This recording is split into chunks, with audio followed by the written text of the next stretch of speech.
The movie starts in the year 1931.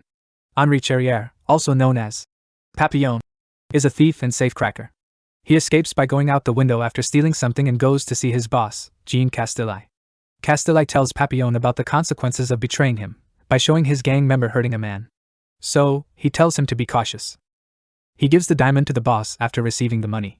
Papillon is waiting for Nanette, his girlfriend, outside. He gives her a pretty necklace and shows her some expensive diamonds that he wouldn't have given to his boss.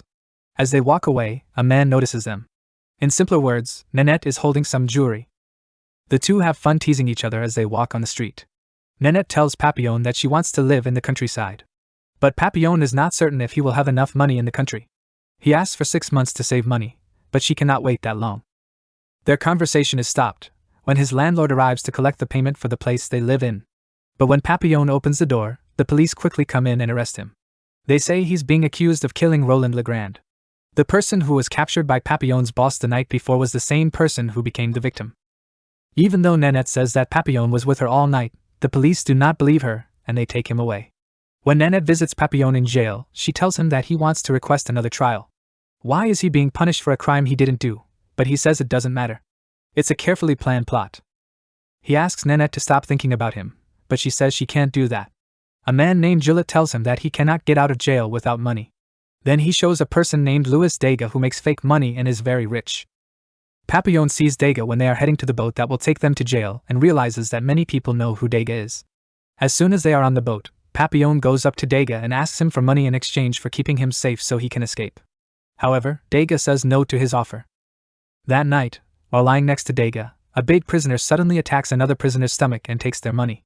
Degas believes that he is at risk and in danger after witnessing all of these things. On the following day, Degas tells Papillon that he agrees to the agreement. Papillon agrees to keep Degas alive until his wife's request for legal review is approved. When the prisoners go to sleep again, one of them goes up to Degas, but Papillon quickly steps in and stops him. The other inmates cheer as the two of them fight. They only stop when the guards come in and release steam. The guards check each prisoner's hand for signs of a recent fight and find Papillon, who is punished. The next day, the ship arrives at its destination. All the prisoners are lined up to avoid chaos. Gillet hurt his knee, so he can go to the hospital and figure out how to escape. The warden tells all the new prisoners on the island that they are allowed to leave, but if anyone is caught, they will be shot.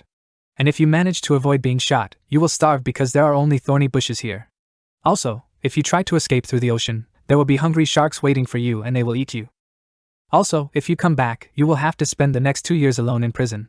If you try to run away again, you will stay on this island for the rest of your life. If you don't try to escape, you will be locked up alone for 5 years instead. If you kill someone, you will also be put to death. After following these directions, the prison supervisor goes away. When Papillon and Degas get to their living quarters, Papillon quickly finds a spot in the corner and tells Degas to stay there. Then, Papillon asks a prisoner who is in charge of giving out tasks in the prison for information, but Degas interrupts. The man agrees to assist them and decides on the amount of money they will give. Afterward, Degas receives the money from his backside. The next day, they are receiving job positions. Degas and Papillon were supposed to be in the infirmary, but a deputy warden sends them to Route 0 as payback for Degas. They collect rocks on Route 0, but Degas doesn't need them. While pushing a cart on a track, Degas tells Papillon that he has diarrhea. Because of this, he loses some of his money along the way, but Papillon finds it later. As they keep working, they find some women who are stuck, led by a big man. The guard lets them join the cart that the prisoners are pushing. Papillon quickly goes up to the big man and asks if he can help them escape from that place. Papillon will give you $2,000 if you do something for them. When the man asks for help, Papillon quickly suggests giving him $4,000 in cash. So the man agrees and tells Papillon a lie so he can get away from the guard. He says that Papillon's boat is on the opposite side of the river, and he will be there for 3 more days. He might come at any time, but he will only accept $5,000 instead of $4,000. Some prisoners on the island want to steal Degas' money because they know he has a lot of it. While Degas and Papillon, along with other people, are taking a bath, a prisoner tries to attack them, but Papillon beats them up. Degas tells him that the guards are coming, but Papillon gets angry and yells at him. At night, Degas says sorry to Papillon and realizes he can't wait for his wife to save him. So he made the choice to go away with Papillon. The next day, Gillet is brought in. He purposely injured his foot and knees and went to the hospital to run away. During his escape, he killed 2 police officers. He was then executed in front of everyone. After Gillet dies, Papillon and Degas are tasked with taking his body to the forest. While Degas is carrying the body to the forest, He becomes ill and is unable to continue. The guard tells him to continue, but when he is unable to go on, the guard hits Degas on his back with a whip. Papillon grabs a rock and hits the guard in the head really hard. Then, he runs away because he doesn't know how to help Degas. Some guards carry Degas while others run after Papillon. He jumps into the river and quickly goes to the large man who promised to help him escape. While Papillon tells him to leave, the man asks for money. Papillon says he doesn't have any money right now, but if someone helps him leave this place, he will pay back double the amount that is asked of him. He says he has a lot of money in Paris, but Papillon's plan doesn't work. The guards trap him. The big man laughs and says that even if he had the money today, he wouldn't help him escape because the warden pays them double to tell on people like him. Papillon goes back to the same prison once more. The warden tells him that the guard he attacked is okay, but he will have to go to solitary confinement for 2 years. The place is very quiet, and it is making Papillon feel anxious and upset. He tries very hard to stay busy by not eating much and exercising.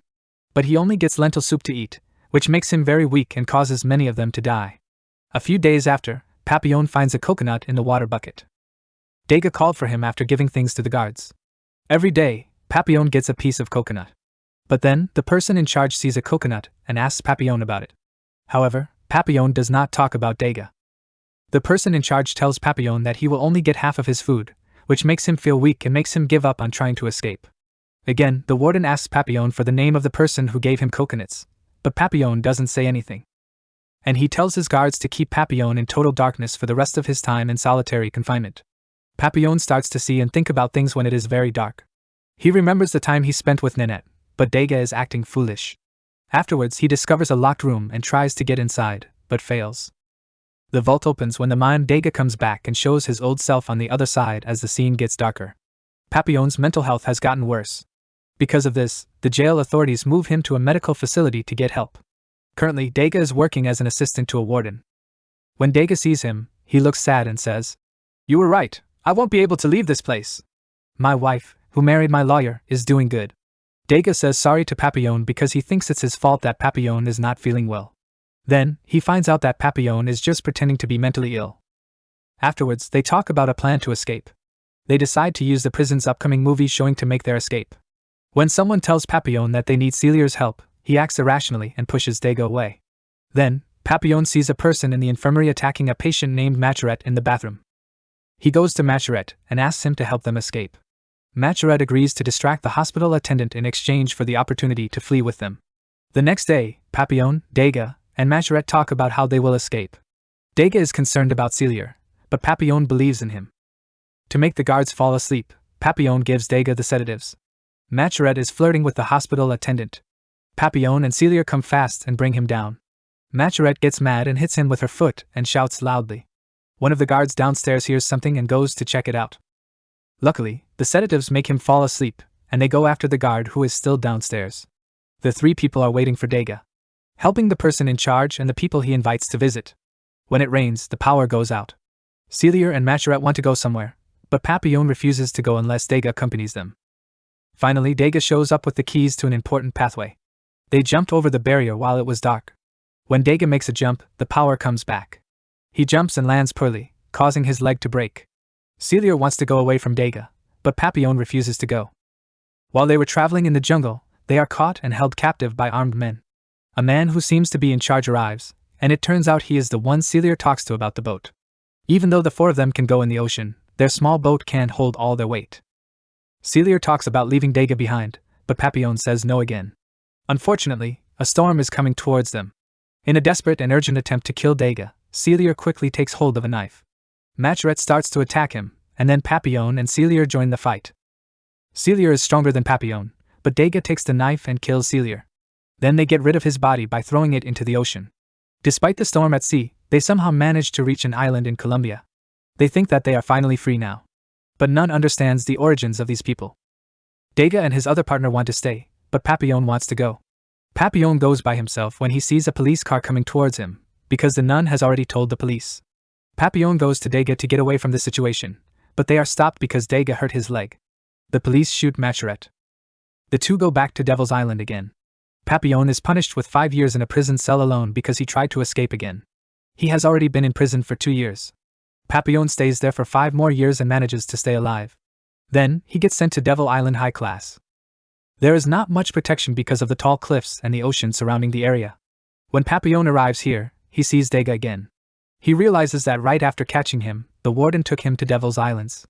Papillon looks over the cliff, thinking that it might be a way to escape. The two people named Dega are told that they can reach the land by riding on the waves. They make a raft using coconuts. Dega sends Papillon a bottle with one of his artworks hidden inside. On the day they were planning to escape, Dega decides not to go. Dega tells Papillon that everything will be fine and that he is important to the island. After a final handshake and hug, Papillon jumps from the cliff. Dega originally thinks that Papillon didn't make it, but then he unexpectedly calls out Dega's name to reassure him. Papillon is floating in the middle of the ocean and sees an airplane flying above. In 1969, an older Papillon is on a plane heading back to Paris to publish his book about his life. His wife persuades him to write about his experiences. He tells the publisher that his tale is about many men, and he still has Dega's painting with him. We are looking at a picture of a real person named Henri Papillon Cherrier.